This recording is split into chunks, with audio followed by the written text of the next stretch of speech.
Ils n'ont fait que publier des documents, des comptes, des secrets. Nous avons eu quelques soucis avec ces groupes de pirates. Nous avons dû trouver des solutions appropriées. Ils veulent tout mettre à feu et à sang. C'est pas la première fois que Blanche-Neige tue. Je sais tout, madame. Ils diront que c'est un hoax.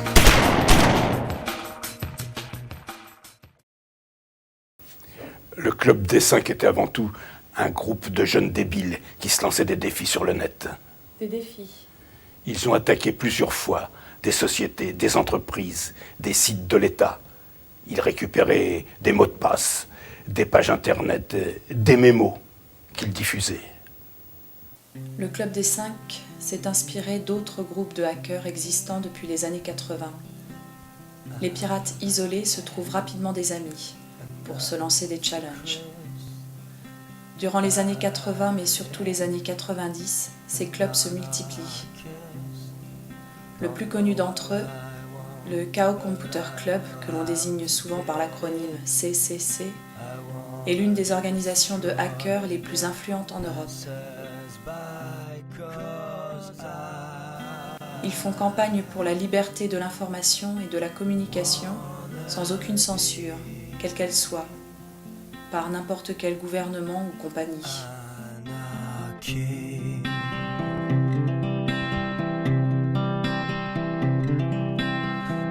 Anarchy for the UK.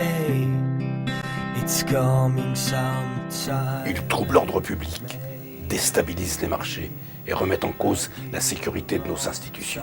Ce sont des jeux. C'est l'anarchie. Ils ont publié des fiches de salaire, des dossiers confidentiels. Ils ont même changé les pages d'accueil du site.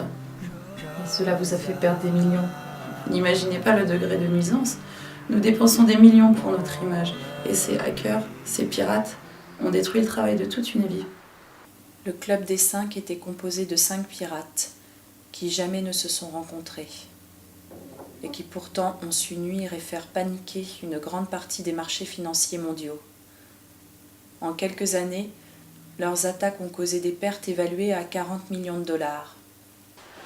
En 3 ans, nous avons été attaqués plus de 1000 fois par ce groupe. Ils avaient un truc, pas de doute. Nous avons une clé. Une clé.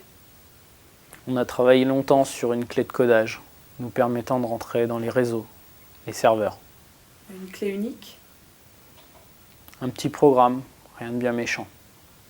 Ça nous permettait de faire vite et fort, et de rentrer n'importe où. J'avais une équipe de hackers. Votre entreprise de sécurité disposait aussi de pirates. C'était comme à la grande époque de la flibusterie. On se devait d'avoir une équipe de hackers pour les traquer. Et Ah, rien. On n'a jamais pu les trouver. Durant 3 ans, le Club des 5 a été traqué dans près de 60 pays, sans rien trouver. Ils ont commis plus d'1 millier de piratages, sans jamais se faire coincer. Une vingtaine d'experts dispersés dans le monde, des mercenaires, ont pourtant tout tenté pour les arrêter.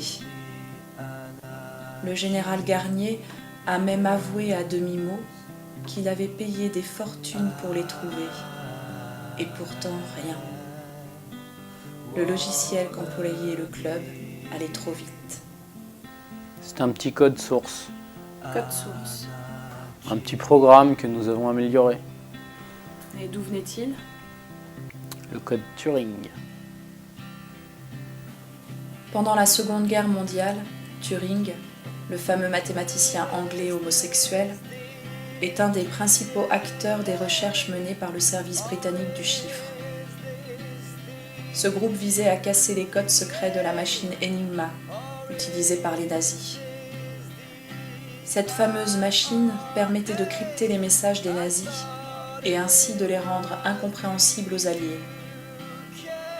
Le travail de Turing sur le déchiffrement du code Enigma lors de l'opération Ultra fut tenu secret jusque dans les années 70.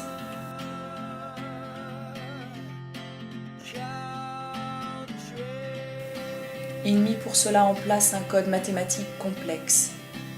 En mai 1952, Turing écrit un programme de jeu d'échecs sur la base de ce fameux code.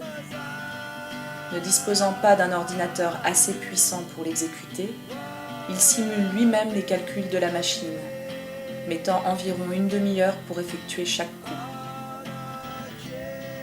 C'est ce petit programme qui nous a permis de créer le code. La clé, c'est le programme de Turing. Comment cela? Turing n'a créé qu'un seul code, qu'il n'a cessé de faire évoluer. Et le code qui a permis de décrypter Enigma et celui du jeu d'échecs sont les mêmes. Le même. Et ça permet de créer une clé tellement intelligente qu'on peut rentrer dans n'importe quel serveur.